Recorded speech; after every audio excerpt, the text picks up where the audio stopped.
Je m'appelle Christine Spengler, je suis photographe et écrivain et j'ai couvert presque tous les conflits du XXe siècle.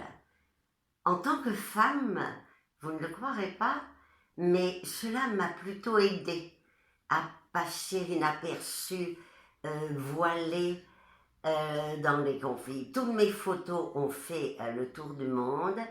J'ai débuté ma carrière à l'âge de 23 ans au Tchad, puis j'ai une liste interminable de pays extrêmement variés où j'ai fait comme l'Irlande du Nord, le Vietnam, le Cambodge, prise en otage au Liban, l'Afghanistan des talibans, le Kosovo, l'Iran, l'Irak.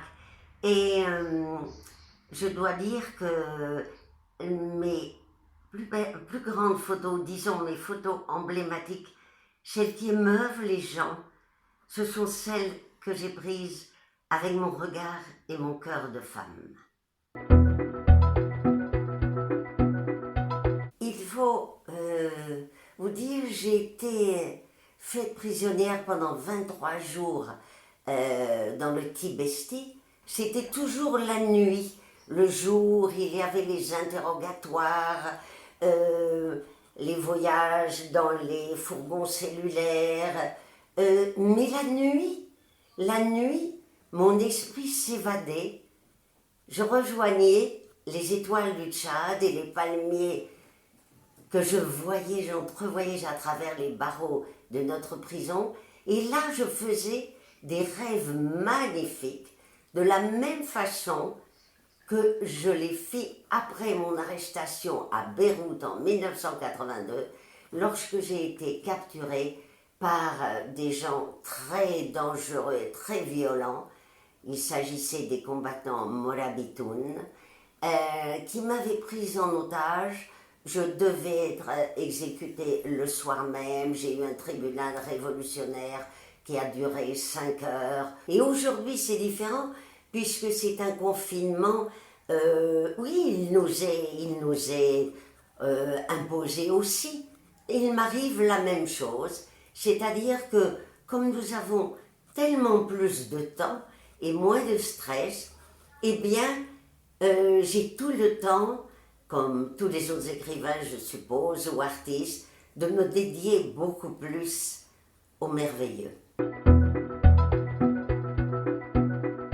Cette crise qui est différente des guerres que j'ai connues, c'est que justement, comme on dit, c'est une pandémie.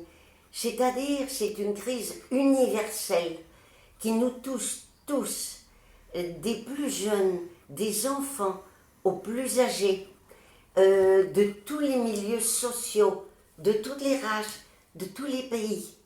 Et ce que je trouve très réconfortant et tellement beau, c'est cette solidarité qui s'est dégagée dans le monde entier, qui s'exprime chaque soir au balcon de toutes les capitales du monde lorsque nous applaudissons pour remercier tout le personnel médical qui nous soigne, mais aussi nous nous saluons de balcon à balcon. Que nous respections tous comme nous aurions dû, dès le début, respecter la nature, les mers, les océans, les animaux surtout. Que c'est nous qui avons détruit cette terre merveilleuse, et peut-être qu'en en prenant conscience, peu à peu, en nous corrigeant nos défauts, nous arriverons peut-être à ce qu'elle ressemble un peu à la terre que Dieu créa.